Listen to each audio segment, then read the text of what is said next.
Z.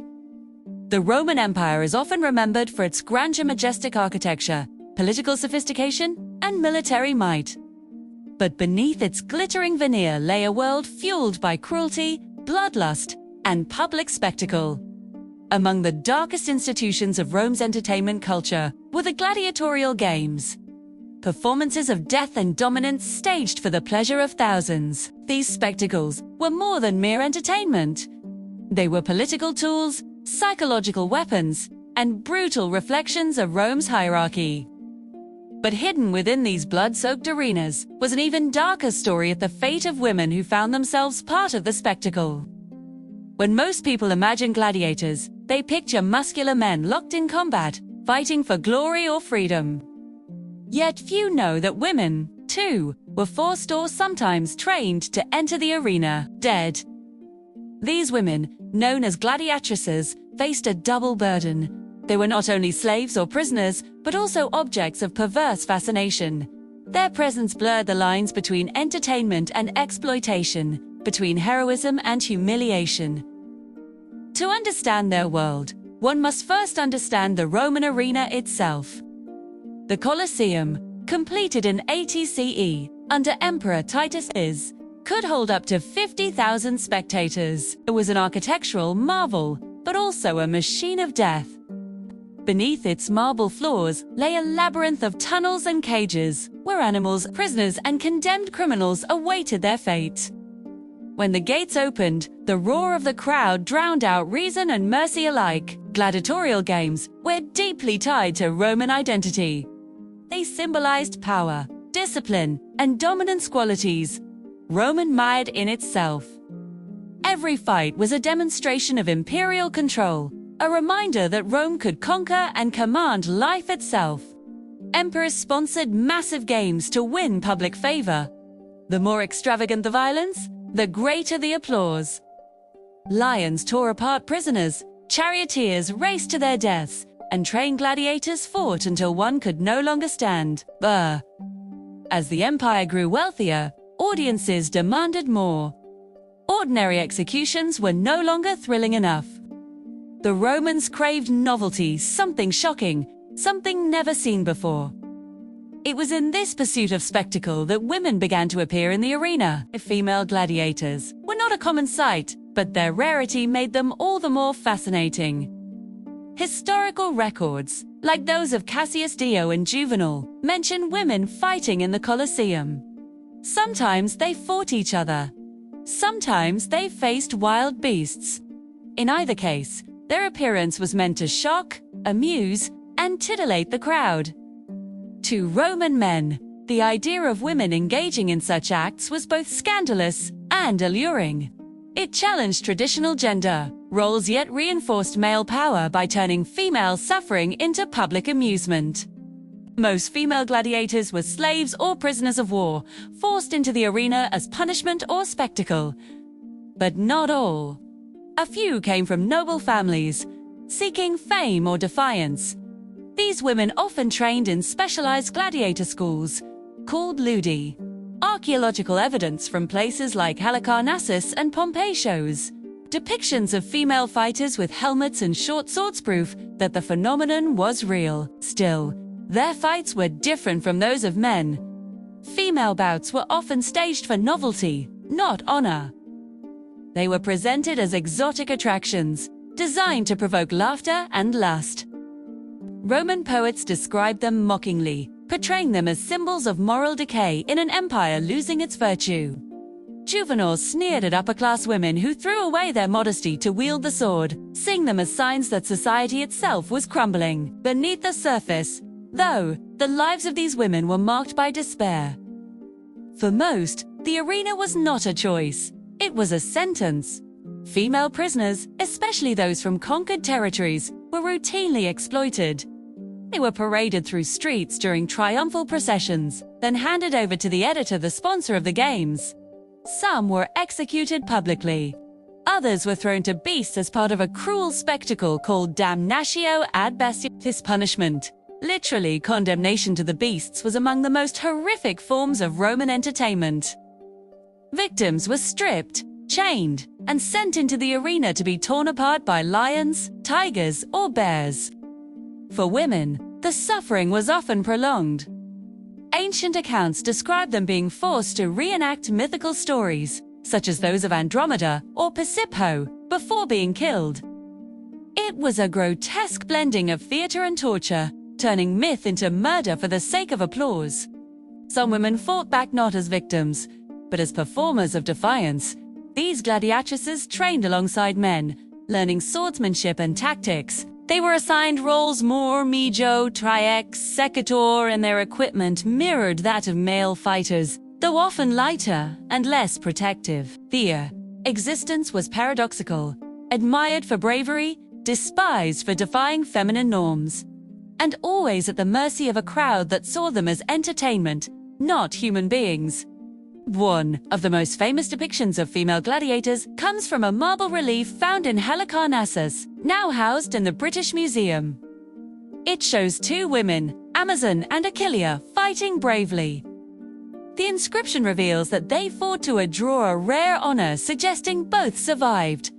Yet even their names, evoking mythic warrior women, hint at how Rome viewed them as curiosities, as fantasies of strength under male control. /A. The involvement of women in Roman spectacles also reflected the empire's moral contradictions. Rome celebrated discipline, virtue, and family, but its entertainment glorified cruelty and excess. Women in the arena became living symbols of that hypocrisy. They were punished for being seen as immoral, yet forced into acts that violated every moral boundary. Fla. By the time of Emperor Domitian, female participation had become a favorite subject of gossip.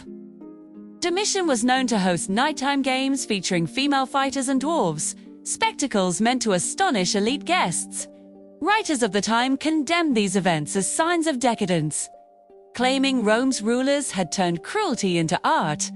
The line between punishment and pleasure vanished completely. For the women caught in this world, survival was rare. Those who fought as gladiators endured grueling training, malnutrition, and constant risk of death. Those condemned as prisoners faced humiliation and slaughter.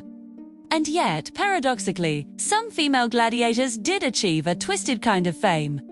Their names were etched into stone, their images painted on walls, their existence whispered through history. Their fame could not erase their suffering. Behind every recorded name was a life stripped of dignity, life lived under the roar of the crowd, in the shadow of an empire that found entertainment in pain. These women stood on the sands of the Colosseum not as equals, but as sacrifices to Rome's hunger for spectacle. In the next part, we'll uncover how the Roman state institutionalized these practices, how emperors and the elite turned human suffering into a political performance, and how the exploitation of female prisoners reflected the empire's moral decline. We'll explore how these dark entertainments persisted for centuries and what they reveal about the psychology of power, gender, and control in the ancient world. Shalom, the story of women in the Roman arena is not merely one of violent sits, one of erasure and remembrance.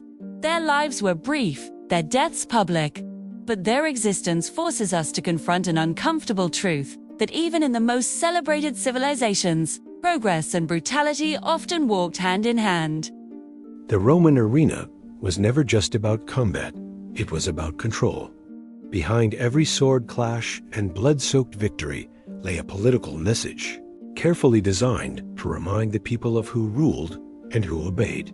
Gladiatorial games, known as Minera, were as much acts of propaganda as they were of violence.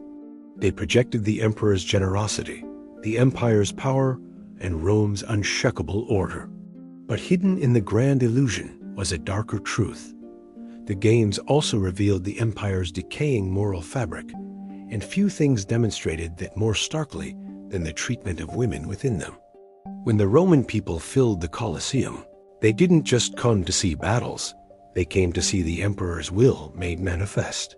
Each event was a political statement, a declaration that Rome could control life, death, and even the roles of gender. Women, who were traditionally confined to domestic life, suddenly appeared in the public eye, but only as performers, victims, or curiosities. Their presence was not empowerment. It was spectacle. Emperors used the arena to test the boundaries of morality. What could be shown, what could be done, and who could be sacrificed were questions decided not by ethics, but by appetite. Female prisoners and performers were among the most vulnerable. Their bodies used to demonstrate the empire's total authority over nature itself. Rome's elite claimed to be civilized, yet their entertainment depended on the deliberate degradation of human beings. The games became a theater of politics. To the people, they were gifts from the emperor-lavish displays, meant to win loyalty and distract from economic hardship or political unrest. The more shocking the games, the more gratitude the crowd would feel. A ruler's popularity could rise or fall with the quality of the bloodshed. In this environment, women in the arena became useful instruments. Their novelty excited the crowd, their suffering satisfied its darker desires, and their presence reinforced the emperor's image as a godlike master of life and death. Emperor Nero was among the first to blur the lines between spectacle and depravity. His games were infamous for their excess. He introduced performances where myths were reenacted using real human suffering. Women condemned to die were forced to act out the roles of tragic heroines, mortal versions of mythic punishment. The crowds cheered as fiction and reality fused in a display that was equal parts ritual and horror. Nero's reign made clear that cruelty could become a form of art, and the audience's applause made it acceptable. Later emperors refined this formula. Titus used the opening of the Colosseum in 80 CE to demonstrate both his generosity and Rome's might. For 100 days, the arena overflowed with animals, gladiators, and condemned prisoners. Among them were women, included not as warriors, but as spectacles of humiliation. Domitian followed with his own twist, staging nighttime games in torchlight, where female fighters and dwarfs were made to amuse the upper classes.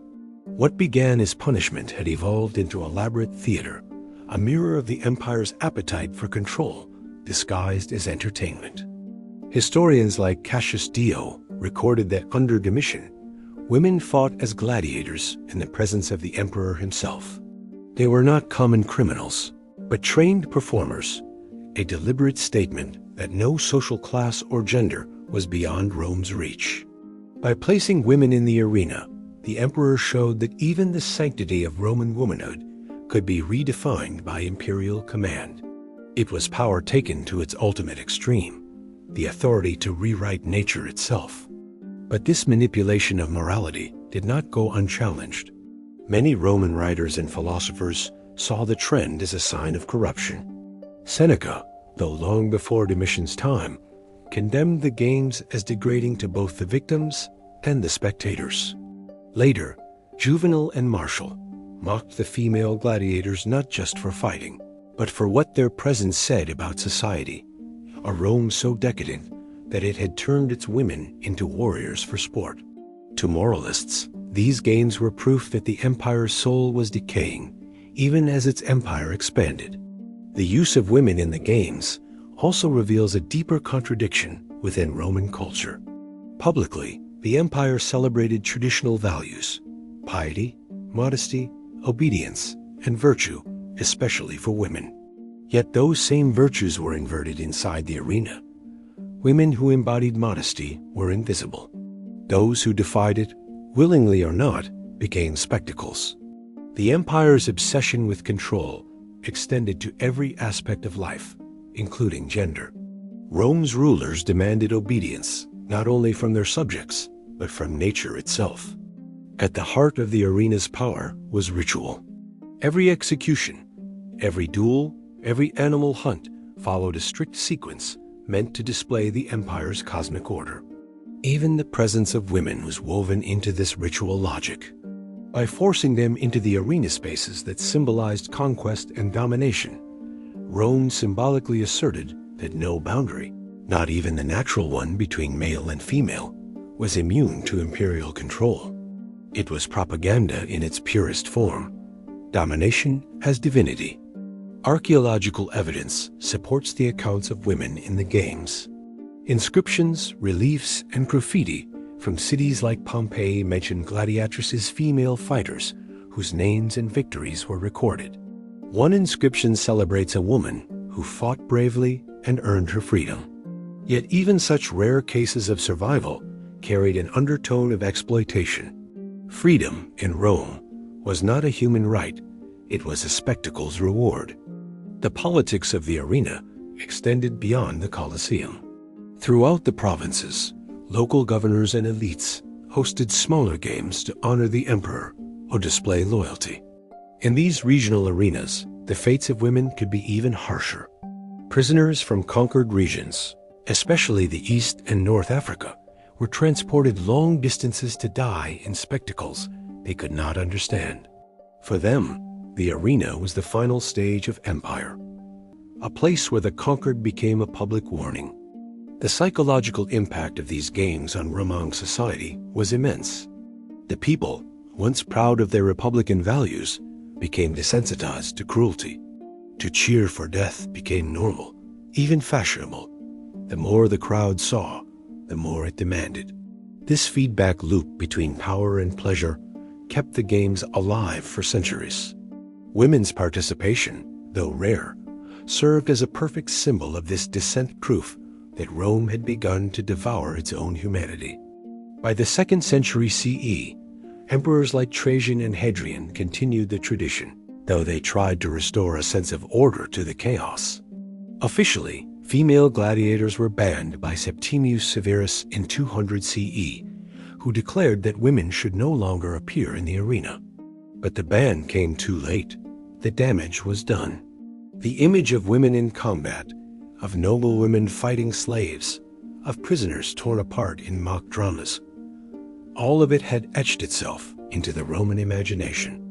The question remains, why did Rome, a civilization so advanced, embrace such spectacles? The answer lies in the psychology of empire. Power thrives on visible control, and the arena provided the perfect stage. It allowed rulers to play gods, to offer life or take it away before an audience. In that theater, the emperor was not a man, but a force of destiny.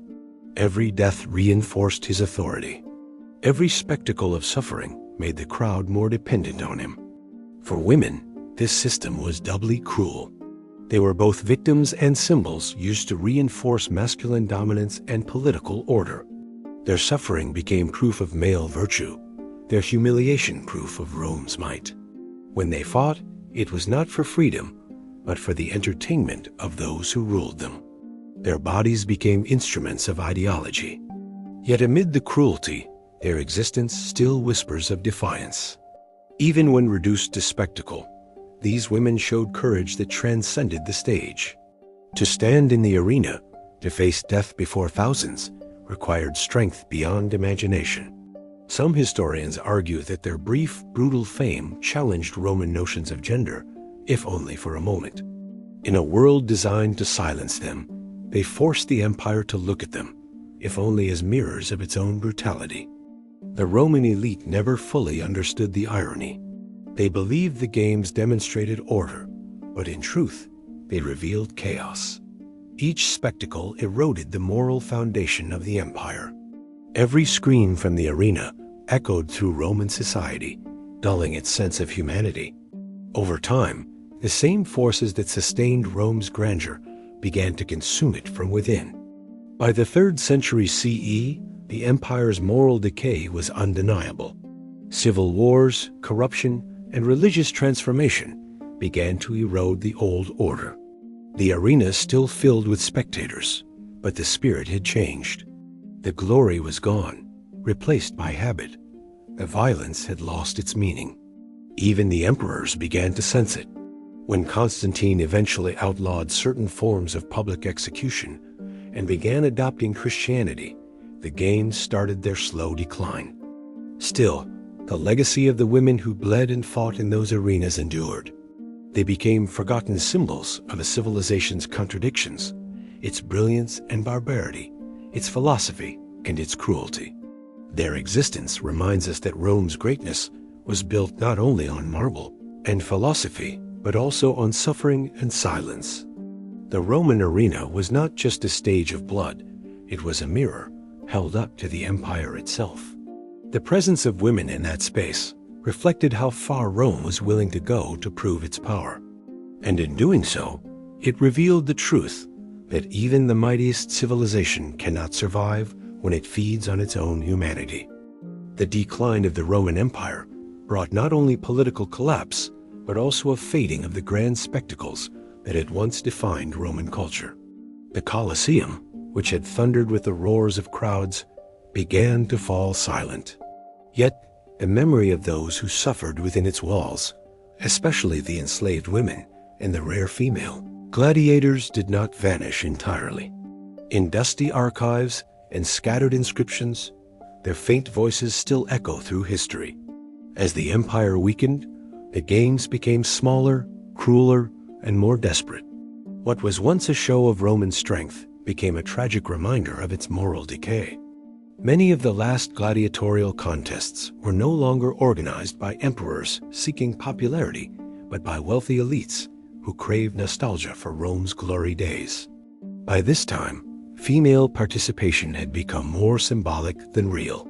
The idea of the gladiatrix had entered Roman art and poetry as both a fascination and a warning. She was used as an image of a society that had lost its discipline, where women had abandoned their virtues and men had grown soft with luxury. In reality, these women were not symbols. They were victims of an empire's endless hunger for control, dominance, and entertainment. Late Roman writers like St. Augustine and Lactantius, observing from a Christian moral perspective, condemned the arena as a place of sin. They saw in the blood-soaked sand the reflection of humanity's fallen nature. Yet even they rarely spoke of the women involved. Their focus remained on the moral corruption of men who watched and cheered, not on the human suffering of those forced to fight. It was as if these women had been erased not only by death, but by silence itself. This silence would last for centuries. As Christianity spread and the imperial system crumbled, gladiatorial combat was officially outlawed in 404 AD. The final recorded games ended with tragedy, as a monk named Telemachus attempted to stop the fight and was stoned to death by the enraged crowd. In that moment, the Roman thirst for blood met its final moral reckoning. Yet for every Telemachus remembered, there were thousands of unnamed women who had died unseen, their fates unrecorded by history. Archaeological excavations of Roman amphitheaters have revealed a chilling truth-mass graves filled with broken bones, showing signs of brutal injuries. Among them, forensic evidence has suggested that some belonged to women. Their remains show the same wounds as male fighters: deep cuts to the skull, fractured ribs, and shattered limbs. These bones are all that is left of lives spent as entertainment. The realization that women shared this same fate adds a haunting new dimension to our understanding of Roman cruelty. Roman historians often glorified the games, calling them a symbol of strength and discipline. But beneath that propaganda was a system built on pain. Female prisoners, especially from conquered provinces, were paraded in mock triumphs before being forced into the arena. Their defeat was meant to represent the empire's dominance over foreign lands and weaker peoples. The gender of the victims only deepened the humiliation, turning violence into spectacle and oppression into ritual. The presence of women in the games also reveals a strange paradox in Roman culture. The same society that expected women to be modest, obedient, and confined to domestic roles also displayed them as public instruments of violence. It was as though Rome needed both extremes purity at home and corruption in the arena to sustain its identity. This contradiction exposes the psychological core of Roman society, a civilization obsessed with power but terrified of its own decay. In Roman literature, female gladiators became objects of both fascination and ridicule. Poets like Juvenal mocked the idea of women fighting, describing them as unnatural and shameful. Yet this mockery was often laced with a kind of fear that women might challenge the established order. The fact that any woman could wield a sword, even for entertainment, was deeply unsettling to a patriarchal culture. In that fear lies the deeper truth of their story. Some female gladiators gained temporary fame, performing for emperors and aristocrats. Their names, like Amazon and Achillea, were chosen to evoke legendary warriors. Yet their fame was fleeting, their lives disposable. Unlike the male gladiators who occasionally earned freedom or wealth, women were rarely granted such rewards. Their struggles ended not with applause, but with death and anonymity. The arena gave them brief visibility, only to destroy them more completely. When the games ended, Roman society attempted to forget what it had done. Amphitheaters were repurposed into marketplaces, churches, and fortresses. The sands that had drunk so much blood were paved over, and the empire's dark spectacles faded into legend. Yet the memory of female suffering persisted in hidden ways, in whispers, in myths, in the quiet unease of a civilization that had feasted on its own cruelty. As modern historians rediscover these fragments, a clearer image of the Roman world emerges. It was a society of contradictions, brilliant in art, law, and engineering, yet barbaric in its treatment of the powerless. The story of women in the arena forces us to see both sides of that greatness. It reminds us that cultural achievement and moral failure can coexist, and that the cost of empire is often measured in human lives. The fascination with gladiators has never truly disappeared. Modern movies, games, and books romanticize their courage and struggle, often overlooking the reality of slavery and death. Yet, as we watch these retellings, we are drawn to the same paradox that captivated the Romans, the blend of admiration and horror. It is easy to see the gladiator as a symbol of bravery, harder to face the truth that their suffering was designed for amusement. In recent years, the rediscovery of female gladiator graves has reignited debate among historians. Some argue that women never fought in the arena, while others point to inscriptions and artistic depictions as proof.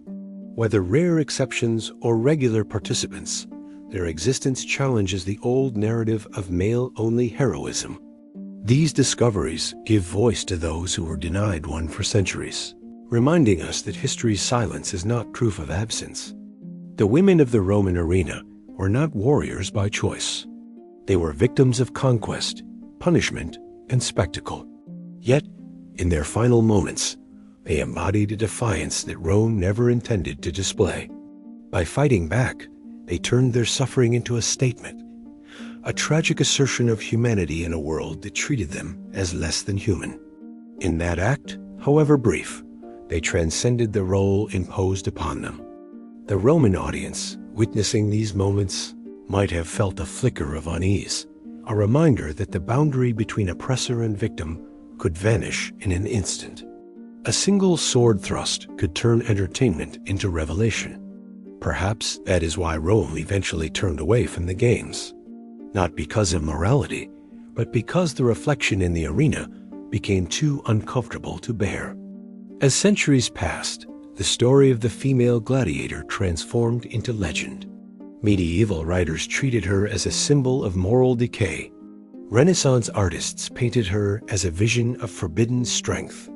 In modern times, she has become a figure of empowerment, her image reclaimed from the shadow of oppression. What was once meant to degrade has become a symbol of resistance, a testament to endurance against impossible odds. In this evolution, we see the power of memory. History may try to bury its victims, but the truth finds its way to the surface. The women who fought and died in the arena can no longer be nameless. They stand beside the ruins of the Colosseum as silent witnesses to a world that once worshipped cruelty. And through their story, we are reminded that civilization's progress is not measured by its monuments, but by its humanity. The ruins of Rome still draw millions of visitors each year. Tourists marvel at the grandeur of the Colosseum, imagining the cheers of the crowd and the clash of steel. Yet beneath that all lies a shadow, a story of those who never had a choice. The stones themselves seem to remember. Every crack, every echo, whispers of pain buried under centuries of dust. To walk through those corridors is to walk through history's conscience. When we remember the women of the arena, we confront not only Rome's cruelty, but our own fascination with violence. The same impulses that built the Colosseum still exist today in subtler forms, in media, in sport, in the craving for spectacle. The difference is that now we have the chance to reflect, to understand, and to honor those who suffered for the amusement of others. The dark truth of women in the Roman arena is not just about the past, it is a mirror for the present. It challenges us to ask how far we have really come. The arenas of today may look different, but the human heart remains capable of both compassion and cruelty. The legacy of those lost voices reminds us that progress is not inevitable. It must be chosen again and again. And so, as the sun sets over the ancient stones of the Colosseum, one can almost imagine the faint echo of a forgotten heartbeat. It belongs to a woman who once stood in that arena, facing the impossible, defying her fate, and reminding the world, if only for a moment, that even in chains, the human spirit can never be truly broken.